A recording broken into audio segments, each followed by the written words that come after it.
Hello everyone, I'm the Dr. Movie Reviewer. This is my top 10 worst movies of 2015. Next will be my top 10 best movies of 2015. Then my top 5 best anime movies of 2015.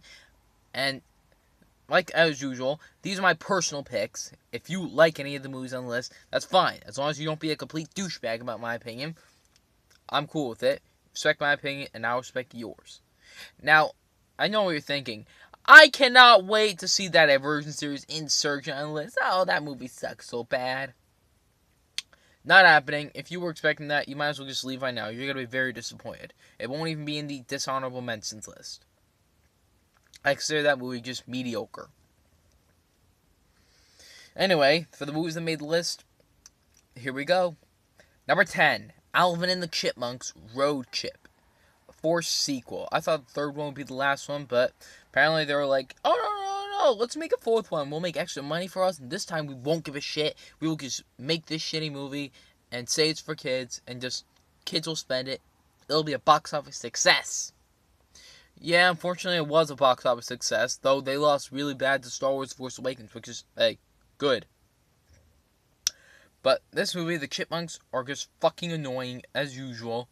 I cannot stand them at all. They ruin good songs. Actors don't give a shit in this movie. We have shitty cameos. The reason this is only number 10, because I wasn't expecting this to be good, and also the fact that this is made for kids after all. And compared to other kid movies that came out this year and other comedies, I guess it's something I can tolerate most, but not good still. Fuck this movie. Number 9, The Transporter Refueled, also known as Transporter 4.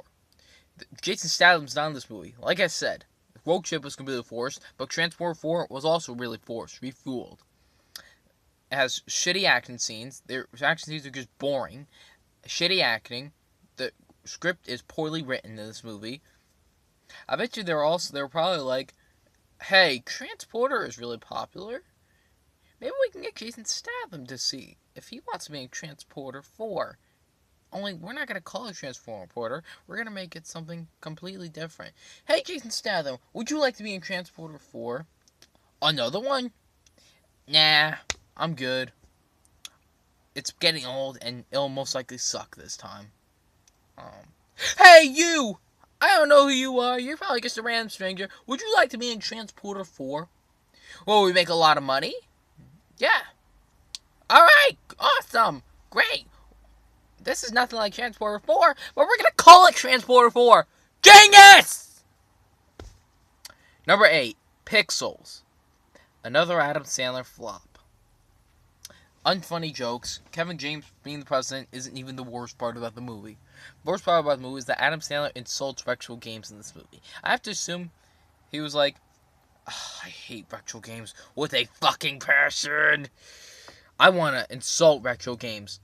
I hate retro games so much, so I'm going to make this game, and I'm going to make this movie, insult the games, make them look bad, insult retro gamers, and maybe nobody will buy them anymore, no one will play them anymore.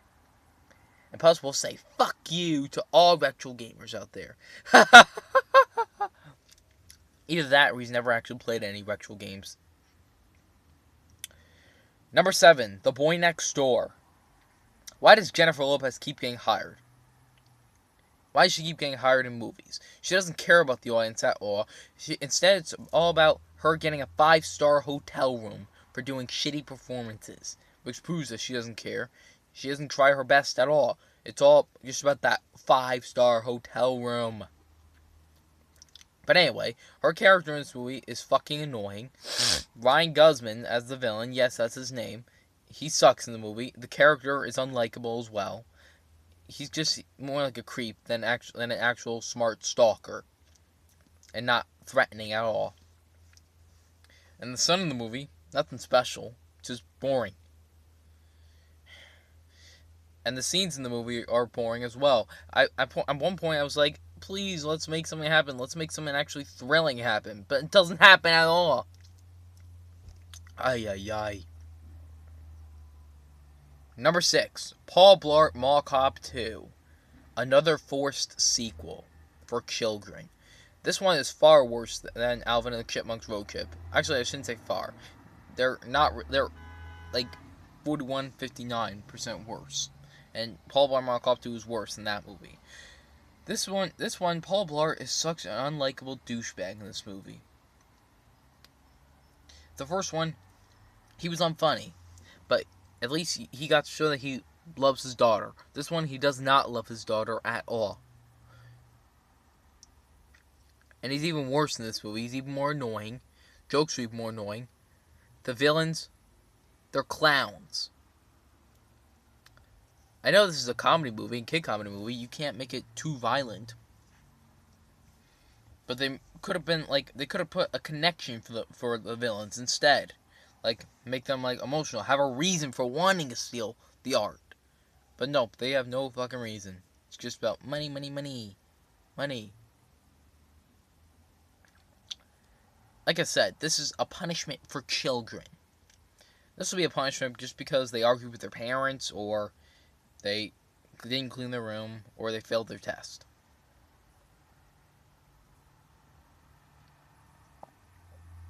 How unfunny can a movie get? Number 5, Paranormal Activity: The Ghost Dimension. This is where things get really terrible. Paranormal was once a good idea, but then they had to have shitty sequels. The second one was Third one, I honestly don't know what to think about that one. Fourth one, that's where things get really bad. And the fifth one, and this is the fifth one. The Mark one was fucking shit. This one's even worse in my opinion. Unlikable characters, annoying characters as well, unscary scenes, just jump scares throughout the entire movie. Which is no longer scary. No. Jump scares in movies are like knock-knock jokes. Knock-knock jokes was once funny. Now, people use it so damn much, it's no longer funny anymore. Jump scares, they use it the wrong way now. Like, if it's an actual threat, like an actual danger, and not like some sort of prank, if it's some sort of prank, they shouldn't do the whole jump scare. They should only do, this scare thing when the monster is actually there, and they're the threat. Usually I would say stop making paranormal movies. Or stop making that movie in that franchise. But I say for this one, keep going. Keep making these shitty movies. You'll make it very, very easy for me to make my top 10 worst movies of the year. Keep going. But hopefully your movies bomb though. Number 4, The Loft. This is a murder mystery. How could this not be one of the best movies of the year and anything nominated for an Oscar? This movie proved us that a murder mystery can be boring as fuck. First off, the characters in the movie are boring and generic too. The girls in the movie, most of them are unlikable. And there's no real twist in the movie. It's nothing special. It's boring. You're like, The twists are terrible as well. You actually make you wonder how. Number 3, Fantastic Four. One of the worst superhero movies of all time. Even worse than Batman and Robin. I didn't even do a review. I just did a quick thought and said, well, makes Batman and Robin look like the Dark Knight. And that's true. Now, they have a talented cast. Miles Teller, Jamie Bell, Michael B. Jordan, Kate Mara. All of them are talented. But in this one, they decide, hey, there hasn't really been a really bad superhero movie in a while. The worst things have gotten is mediocre. So we want to break a whole record and create one of the worst superhero movies of all time. And one of the worst movies of the year. We can get nominated for a Razzie. And we can still get our money. Because they'll think, hey, this is a superhero movie. It's Fantastic Four. We're going to make so much money.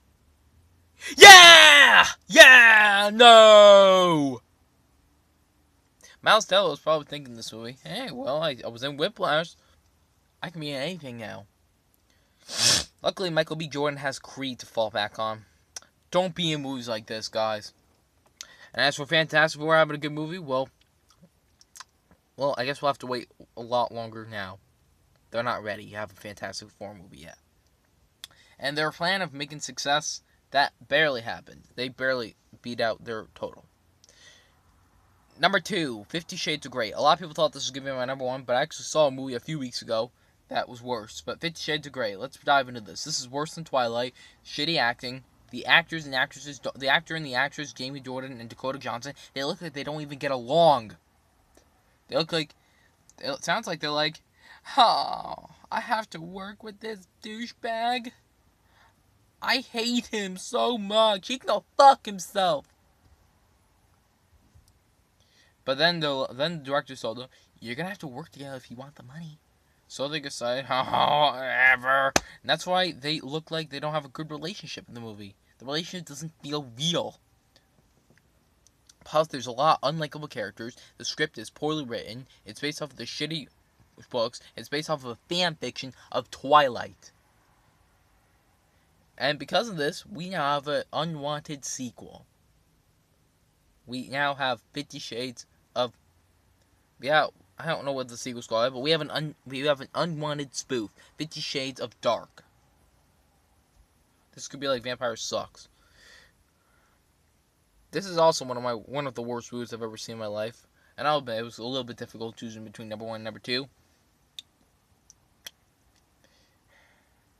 Ever seeing the movie was boring. Really fucking boring. They just figured, hey, let's add sex scenes and make a Twilight fanfiction of this movie, and it'll be good. We will rip people off, and we did make a lot of money at the box office. We beat Kingsman. Yay, everybody wins. Except for the audience.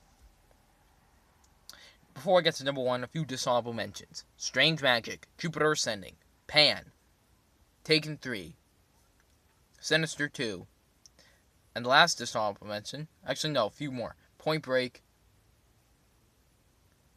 The Gunman, and the last one, The Woman in Black 2, Angel of Death. I thought for sure this movie would be on the list, but it wasn't. Trust me, it's not as bad as the rest of them on the list. And the worst movie of 2015 is United Passions. I actually made a video asking, should I watch this movie and review it? But you know what? Fuck it. I'm not even going to do a review of it. Fuck this movie. Fuck it. With a passion. This is one of the worst movies of all time. The critics were right. Rotten Tomatoes was right. This is one of the worst. Now, at first I thought this would be... I kept questioning, is this a limited release? Is this... And no wonder it's the biggest box office bomb of all time. And you know what? I'm counting this movie on the list. I don't care if it's a limited release. I'm breaking it. I'm breaking those rules for this movie. You know what? I'm not even going to say anymore. I think we need to just do this. Hello! These are the writers. Hello. We made a movie. We wanted to make this look like an Oscar-worthy movie, and you all failed us. We didn't make enough money, but we wanted to trick you guys, all people who spend $918 on seeing this movie, and hoping that we get an Oscar for it, even though it's a shitty movie and one of the worst of all time. Fuck the audience.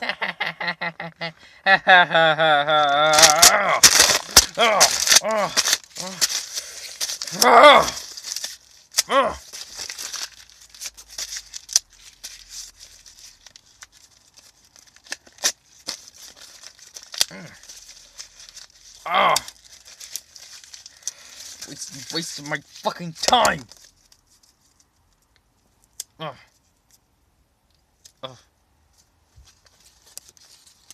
There, they're gone.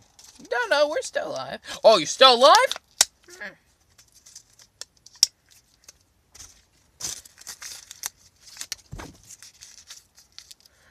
Oh! Fuck United Passions. Do not watch this movie, and I doubt any of you have. Good, this movie bombed. I'm shocked this wasn't nominated for a Razzie for Worst Picture. Anyway, next is my top 10 best. If you've been talking to me, you'll probably guess what my best movie of the year is, but if not, then stay tuned. I'm the Dr. Movie Reviewer. I'll see you next time.